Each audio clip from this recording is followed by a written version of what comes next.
నమస్తే, welcome to Leo. అందరికీ ఆరోగ్యం, సంపద, సంతోషం. స్వర్ణాంధ్ర 2047 అయితే ఇదే లక్ష్యంగా కూటమి ప్రభుత్వం వెళ్తుంది. అయితే దీని గురించి మనతో మాట్లాడడానికి పొలిటికల్ అనలిస్ట్ శ్రీనివాసరావు ఉన్నారు. వారిని అడిగి తెలుసుకుందాం. సార్ నమస్తే. నమస్కారం అండి. స్వర్ణాంధ్ర 2047 గతంలో కూడా చూసుకుంటే విజన్ ఎవరికైతే ఉందో మనకు తెలిసిందే. చంద్రబాబు నాయుడు గారు 2020 అని చెప్పేసి పెట్టారు. కానీ అప్పట్లో చూసుకుంటే ఆయన్ని వెక్కిరించారు, చాలా వరకు ఆయన హాస్యాస్పదంగా మాట్లాడారు. కానీ హైదరాబాద్, సికింద్రాబాద్తో పాటు సైబరాబాద్ నిర్మిస్తానికి మాత్రం పూర్తిగా ఒక బీజం వేసిన మాత్రం చంద్రబాబు నాయుడు గారు, అది అందరికీ తెలిసిందే. ఈసారి 2047 ఎలా ఉండబోతుంది? ఎందుకంటే ఇక్కడ చూసుకుంటే మనకి రాష్ట్రంలో చంద్రబాబు నాయుడు గారు, అదేవిధంగా కేంద్రంలో చూసుకుంటే నరేంద్ర మోడీ గారు. సో ఇద్దరు కూడా ఒకటే విజన్లో ఉన్నారు. సో మొత్తానికి స్వర్ణాంధ్ర 2047 ఎలా ఉండబోతుంది, సో భవిష్యత్ తరాలకి ఎలా ఉంటుంది అని చెప్పేసి మీ మాటల్లో ఏం చెప్తారు? ఇప్పుడు సాధారణంగా పాలకుడు సాంప్రదాయంగా పరిపాలించడం ఒక రకం ఉంటుందండి. ఏంటి, సంక్షేమం, లా అండ్ ఆర్డర్, శాంతి భద్రతలు కాపాడుతా ఉన్నదాన్ని. సపోజ్ వ్యవసాయ ఆధారిత రాష్ట్రం ఉంది, అప్పుడు ఉమ్మడి రాష్ట్రంలో అయినా విభజిత రాష్ట్రం అయినా సరే. కాబట్టి అందులో కొంచెం ఆ వైపుగా చేద్దాం అనుకున్నప్పుడు ఏమవుద్దంటే, మిగతా ప్రపంచంతో పోటీ పడలేం మనం. ఇప్పుడున్న మానవ వనరుల్ని దాన్ని అభివృద్ధి చేసి మానవ వనరులను సరిగ్గా వినియోగించుకుంటే మనకున్న యువత ఖచ్చితంగా ప్రపంచంలో మంచి స్థానం పొందుతారు, అభివృద్ధి ఉంటుంది, ఆర్థికంగా లాభపడతారు, మధ్యతరగతి మొక్కల్లో మంద ఆశను చూడొచ్చు అనేటువంటిది ఒక ఆలోచన వచ్చింది ఆయన అప్పట్లో. వచ్చినప్పుడు కరెక్ట్గా అదే టైంలో ప్రపంచీకరణ జరిగింది.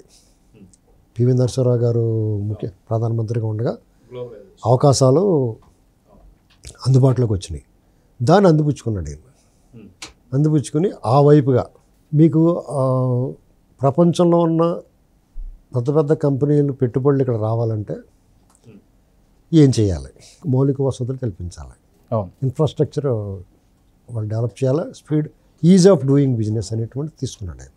తీసుకుని కాళ్ళ వేళ్ళ పడి ఆ పెట్టుబడులు సాధించి వాళ్ళకు అనుకూలంగా అనిపిస్తుంది. అప్పట్లో ఉన్న చాలామంది, రాజశేఖర రెడ్డితో సహా చాలామంది ఈయన విమర్శించారు. హైదరాబాదు రాష్ట్రానికి అప్పుడు క్యాపిటల్ కాబట్టి హైదరాబాదులో మొదట లాంచ్ అవుతాయి అన్నీ. ఎక్కడో చోట అవుతుంది, అక్కడి నుంచి వచ్చిన దాన్ని సంపద అందరికీ పంచిపెడతారు. ఇప్పుడు మీరు వంటగదిలో తిన్నది ఎక్కడ తింటారు? ఎక్కడో చోట తింటారు కదా.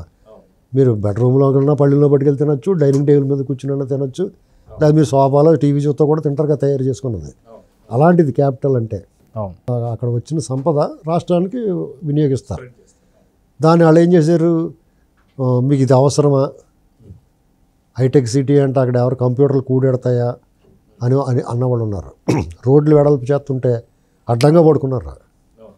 ఇవాళ మీరు రోడ్లు ఆ వెడల్పు చేయకుండా అప్పుడు వేసిన ఫ్లైఓవర్లు ఉన్నాయి చూడండి, బేగంపేట కొంచెం ఇరుగ్గా అనిపిస్తాయి.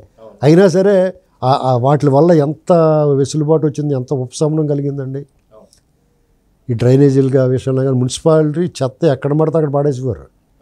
మీకు ఒక రోడ్డు వేసారంటే మిగతా వాళ్ళు వెంటనే టెలిఫోన్ వాళ్ళు లేకపోతే ఇంకో కేబుల్ వాళ్ళు వచ్చి దాన్ని తవ్వేసి అలా వదిలేసిపోయేవారు.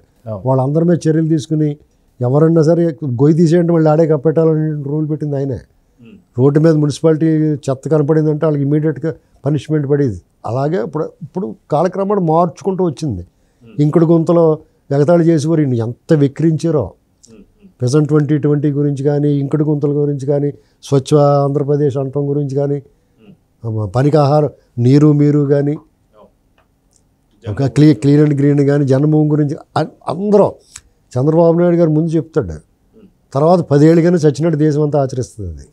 ఇవాళ ఆయన ఇప్పుడు 99, 2004 మధ్యలో తీసుకున్న నిర్ణయాల విధానాలన్నీ ఇప్పుడు దేశం అంతా అమలు అవుతూ ఉన్నాయి. చూసుకోండి కావాలితే మీకు.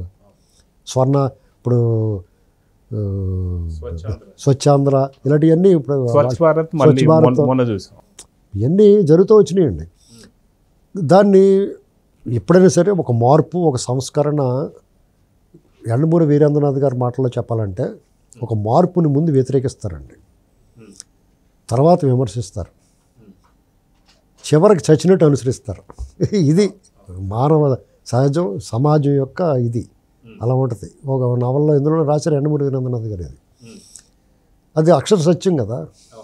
ఇప్పుడు కూడా ఆయనకు ఒక స్వప్నం ఉంది, ఇలా చేయాలి. ఆయనకి అభివృద్ధి, అభివృద్ధి కాంక్ష, ఆయన కీర్తి ఆటోమేటిక్గా వస్తుంది.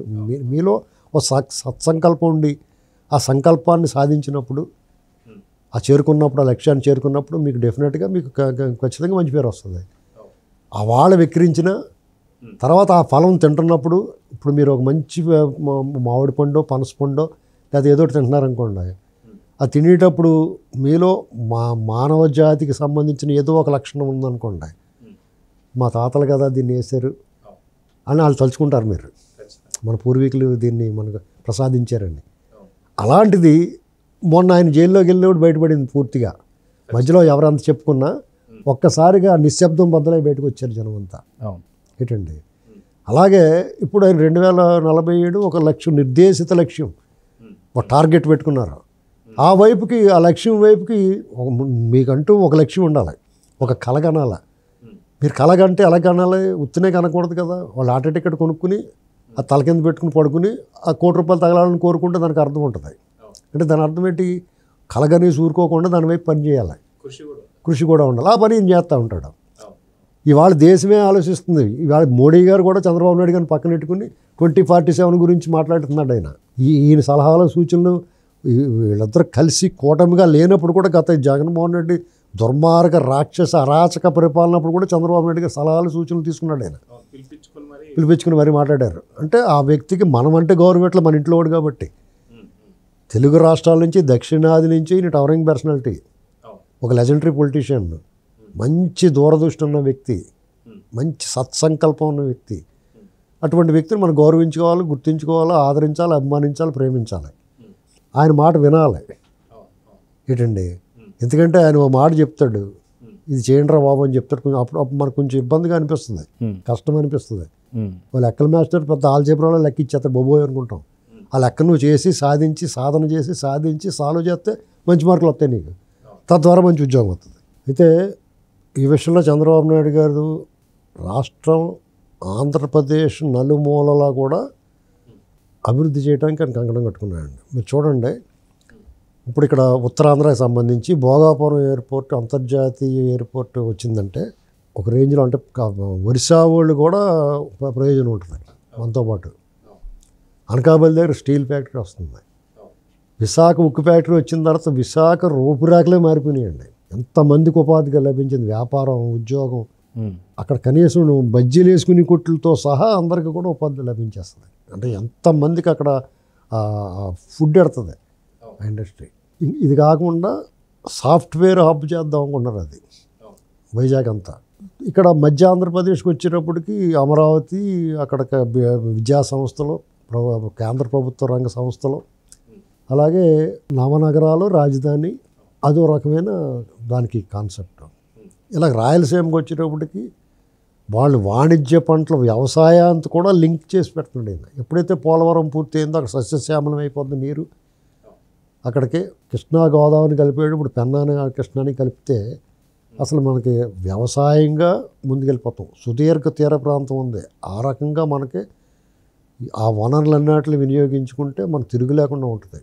అలాగే తిరుమల తిరుపతి దేవస్థానం, ఆ తిరుపతి దాన్ని ఒక ఆధ్యాత్మిక నగరంగా తీర్చిదిద్ది రాయలసీమలో ఎక్కడ ఏ అవకాశం ఉంటే ఆ అవకాశంలో కియా మోటార్స్ ఎలా వచ్చిందో అక్కడికి ఆ రకంగా పరిశ్రమలు తీసుకొస్తారు, పెట్టుబడులు. దీంతో ఏమవుద్దంటే ఒక్క మీ ఈస్ట్ వెస్ట్ గోదావరికి ఏం పెట్టలేదు వీళ్ళు ఫుడ్. మిగతా అన్ని చోట్ల ప్రకాశం జిల్లా ఒకటి, మిగతా అన్ని చోట్లకి అందరికీ అభివృద్ధిలో భాగమైపోతారు. తూర్పు ఉభయ గోదావరి జిల్లాకు మరి ఏం చేస్తారో చూడాలి రాబోయే రోజుల్లో. కాబట్టి ఆయన 2047 అనేటువంటిది మేము ఆగర్వావర్లు ఆడుతున్నాం, మేము చూస్తాం, మీరు కుర్రోళ్ళు మీరు చూడొచ్చు. డెఫినెట్గా సత్సంకల్పం అయితే డెఫినెట్గా ప్రకృతి కూడా సహకరిస్తుందండి. చంద్రబాబు నాయుడు గారు అమరావతి, నగరాల నిర్మాణం, ఆంధ్రప్రదేశ్లో కియా మోటార్స్లో ఇలా పారిశ్రామికంగా అభివృద్ధి చెందాలి, పెట్టుబడులు రావాలి అని ఒక కలగన్నాడు. మధ్యలో దుస్వప్నం పీడకల్లాగా జగన్మోహన్ రెడ్డి వచ్చాడు. త్రేతాయుగంలో అయినా ద్వాపరయుగంలో అయినా రక్కసులు, రాక్షసులు, దుర్మార్గులు, నీచులు, నికృష్టులు ఎప్పుడు కూడా అడ్డం పడుతూ ఉంటారు ఒక మంచి కార్యం జరుగుతున్నప్పుడు. దాన్ని అధిగమిస్తారు. అలాగే అధిగమించి ప్రజలందరూ కూడా వాళ్ళలో ఒక ఆలోచన వచ్చి, బాబోయ్ మనం దెబ్బ అయిపోయినరా బాబు, ఒక పనివాడిని వదులుకొని పనికి మాలిన తెచ్చుకున్నాం, పైగాడు మంచోడు కాదు, కొడుతున్నాడు, దొంగోడాడు అని తెలుసుకుని తరిమేశారు. ఇప్పుడు వీళ్ళకి రాజమార్గం ఏర్పడింది. వీళ్ళ మార్గం సుజావుగా ఉంది, ముందుకు నడవడానికి మార్గాలు చక్కగా ఉన్నాయి, పైనుంచి సహకారం అందుతుంది. 10 కాలాల పాటు వీళ్ళ కూటమి, వీళ్ళ స్నేహం సంబంధాలు, ఇందులో అనవసర రాజకీయాలు, కుళ్ళు కుట్రలు కుతంత్రాలు లేకుండా ఓపెన్గా, ఓపెన్ మైండ్ తోటి, సద్బుద్ధితోటి, సత్సంకల్పంతో వాళ్ళు పనిచేయదలుచుకున్న ప్రజలు కూడా సహకరించాలి. అది ఇక్కడ చూసుకుంటే చంద్రబాబు నాయుడు గారిలో ఒక ప్రత్యేకమైనటువంటి ఒక లక్షణం మనం చూస్తూ ఉంటాం.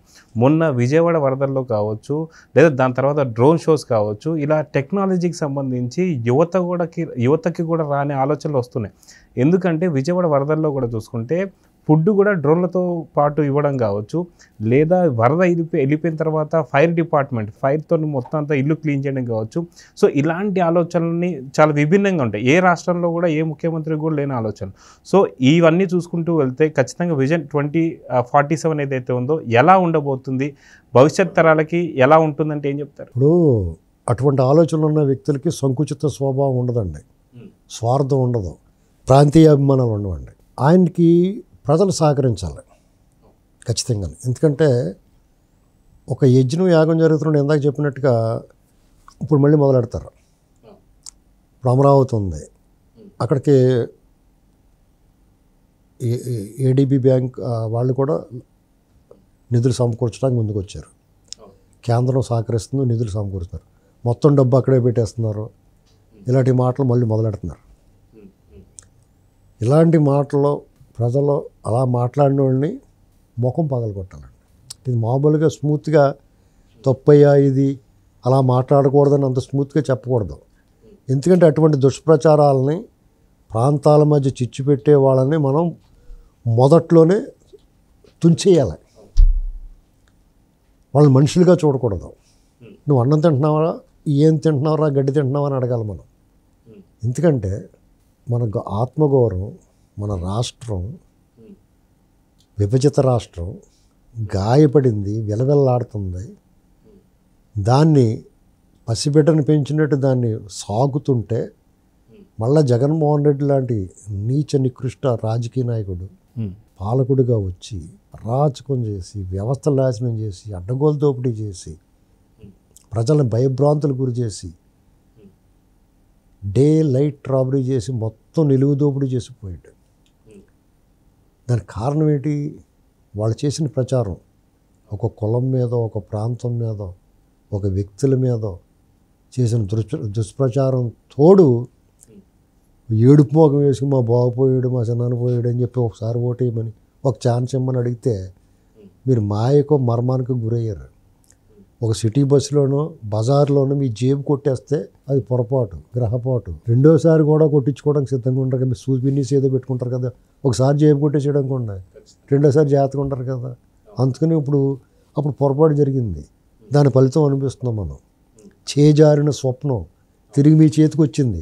ఒకసారి స్వప్నం, ఆ స్వప్నం మీకు, ఆ కళ కరిగిపోయిన తర్వాత మళ్ళీ మీకు ఆ కళ కనాలంటే మీ తరం కాదు. కానీ మీ అదృష్టం ఏంటంటే గాయపడిన దానికి, ఈ గాయానికి మందు చంద్రబాబు గారు దివ్య ఔషధం. దీనికి ఒక సత్వర చికిత్స కావాలి, దానికి ఒక ఔషధం కావాలి. ఆ ఔషధం చంద్రబాబు గారిని మీరు అందరూ గుర్తించారు. మాలాట వాళ్ళు అందరూ మీ బుర్రలో కొబ్బరి కోరినట్టు కోరేసాం. మీరు అందరూ పోలేరా బాబు అని మా మనసు మారింది. చంద్రబాబు గారిని తెచ్చుకున్నారు. ఇప్పుడు మళ్ళీ ఇలాంటి పనికిమాలను కోతలు కోతున్నారు అనుకోండి, ఇలా రావరే అని చెప్పి పిడేలు మనం లాక్కొట్టాలి. నేను ఎందుకు ఇలా చెప్తున్నానంటే, ఇప్పుడు చిన్నపిల్లలు ఉంటారు, తప్పు చేస్తారు. హెడ్ మాస్టర్ ఏం చెప్తాడు వాళ్ళకి? ఈప్ షర్ట్లు కూడా వేస్తారు చదువుకోమని. ఒక మంచి పని చేయడం కోసమే కదా కొట్టాడు, అంతేగాని మాస్టర్ నన్ను కొట్టాడని అనకూడదు కదా. నీకు ఏదో చెప్తాడు కఠినమైన లెక్క, నువ్వు చేయనన్నప్పుడు పీకుతాడు. లేకపోతే నిన్ను ఎవడో పక్కోడు సినిమాలకి వాటికి గొడికలు ఆడుకుంటా తీసిపోతున్నాడు అనుకో, నీ లక్ష్యం వైపు నేను వెళ్ళకుండానే ఇద్దరు కలిపి పీకుతారు. అప్పుడు మనం ఎందుకు కొట్టేమని అడగకూడదు కదా. ఇది అంతే. అక్కడ ఒక యజ్ఞం జరుగుతుంది, ఒక యాగం, లోక కళ్యాణం కోసం జరుగుతుంది అక్కడ. ఆయనది అసిధారావ్రతం చంద్రబాబు నాయుడు గారు చేసేది. ఆ విషయంలో నువ్వు అడ్డం పడుతుంటే, పూర్వం వశిష్ఠుడు విశ్వామిత్రుడు వాళ్ళు యాగాలు చేస్తున్నప్పుడు పైనుంచి మాంసం ముక్కలోనే రక్తం పోసేసిపోరంట రాక్షసులు. వాళ్ళందరి నుంచి కాపాడటానికి రాముడిని లక్ష్మణ్ని తీసుకెళ్తారు, వాళ్ళు బాణాలు వేసి కొట్టేస్తారు వాళ్ళని. అలాగే ఇప్పుడు ప్రజలే రామలక్ష్మణులు ఆదర్శంగా తీసుకుని ఎవడైతే యాగాన్ని యజ్ఞాన్ని భగ్నం చేయాలనుకుంటున్నారో, ఈ అభివృద్ధి కాముకుడికి మరక మచ్చ అంటించాలనుకుంటున్నారో, అతని మీద ఆరోపణలు చేసి ప్రాంతం మీద కులం మీద మతం మీద చిచ్చు పెట్టాలనుకుంటున్నారో వాళ్ళందరినీ కూడా ప్రజలే, నేను మళ్ళీ చెప్తున్నాను, ప్రజలే గోడనేసి తొక్కాలి ఏంటి. లేదంటే ఇప్పుడు నీ కంచంలోకి వచ్చిన అన్నాన్ని కాలుతోటి ఎలా తన్నారో చూశారు కదా మీరు. పేదవాడి నోటికాడ అన్నాన్ని అన్న క్యాంటీన్ని తన్నేసాడు. అంతకన్నా దుర్మార్గం, దుష్టు, నీచత్వం ఏమైనా ఉంటుందా, క్రూరత్వం ఉంటుందా? అటువంటి వాళ్ళు మాట కనీసం వాళ్ళ రోడ్డు మీద రానివచ్చా? మనం వాళ్ళ ముఖం చూస్తుంటే ఎదురుపడితే కళ్ళు మూసేసుకోవాలి, మనం చూడకూడదు వాళ్ళ ముఖం. మనకు అనుకోకుండా ఎదురుపడిపోతారు, కానీ ఏం చేయాలి, అప్పుడు మనం కళ్ళు మూసేసుకోవాలి. మన రాయి తగిలినా సరే పర్లేదు, కానీ వాళ్ళ ముఖం చూడకూడదు. వీళ్ళకి బాసటగా నిలబడాలి. ఇంకా చేయని చేయించుకోవాలి వీళ్ళ చేత. సమయం లేదు మిత్రమా అంటాడు బాలకృష్ణ గారు. అలాగా మీకు సమయం 5 ఏళ్ళు వేస్ట్ అయిపోయింది. ఆ 5 ఏళ్ళ ప్రభావం 30 ఏళ్ళు ఎఫెక్ట్ పడింది మీ మీద. 25 ఏళ్ళకి తాగడెట్టేసాడు రాష్ట్రాన్ని. మనం 5 ఏళ్ళే అనుకుంటున్నాం, కానీ 25 ఏళ్ళు తాగడెట్టాడు. ఆ డబ్బు అంతా పట్టుపోయి విదేశాలకి షిప్పుల ద్వారా చేస్తున్నాడు. ఇంకా తెలియకుండా జగన్ అన్న భలే ఉన్నాడు, ఈ నవ్వు వారం అని పిచ్చి మాటలు వాళ్ళు మాట్లాడతారు. వాళ్ళు పిచ్చి వచ్చింది, వాళ్ళ సైకోలు, వాళ్ళ పైత్యం, వాళ్ళ రోగానికి ఆయుర్వేదంలో కూడా లేదు మందు. వాళ్ళు అలా పక్కనెట్టేసి ఎవరైతే రాష్ట్ర సంక్షేమం క్షేమం మీ క్షేమం ఎవరు కోరుకుంటున్నారో, ఎవరైతే అభివృద్ధి కాముకులు ఉన్నారో, మీ భవిష్యత్తుకి ఎవరైతే భరోసా ఇచ్చారో వాళ్ళ కళ్ళకి గంతలు కట్టుకుని గుడ్డిగా ఫాలో అవ్వాలి. ఎందుకంటే వాళ్ళు మనుషులు మంచోళ్ళు కాబట్టి, వాళ్ళు దుర్మార్గులు కాదు కాబట్టి, వాళ్ళు క్రూరులు కాదు కాబట్టి, వాళ్ళు అరాచకం లేదు కాబట్టి, వాళ్ళు మీ ఇంట్లోకి వచ్చి కూర్చుని మిమ్మల్ని ఇబ్బంది పెట్టరు కాబట్టి, మీ ఆస్తులు లాక్కోరు కాబట్టి, మీ బతుకు మిమ్మల్ని బతకనిస్తారు కాబట్టి వాళ్ళ వెనకాల గుడ్డిగా వెళ్ళొచ్చు మీరు. కాబట్టి డెఫినెట్గా చంద్రబాబు నాయుడు గారికి ఆ శక్తిని, ఆ బలాన్ని, ఆయనకి మనమందరం ఉన్నామన్న భరోసాని ప్రజలందరూ ఇస్తే రెట్టించిన ఉత్సాహంతో మరింతగా చేయగలుగుతాడు ఆయన. ఆ పని చేయాలి. సో చూద్దాం సార్, ఖచ్చితంగా మీల వంటి వాళ్ళందరూ కూడా ఏదైతే ఎన్నికల ముందు ఏం జరుగుతుందని చెప్పి పూర్తిగా చెప్పడంతో నిజంగా చాలా వరకు మార్పు అయితే వచ్చింది. సో ఈ మార్పుని సుదీర్ఘంగా కొనసాగించాలని అయితే కోరుకుందాం. ఖచ్చితంగా స్వర్ణాంధ్రప్రదేశ్ 2047 లక్షణాలు అయితే మనం ఖచ్చితంగా చేరుకొని అయితే కోరుకుందాం. నమస్తే. నమస్కారం. Please subscribe to Leo news for more videos.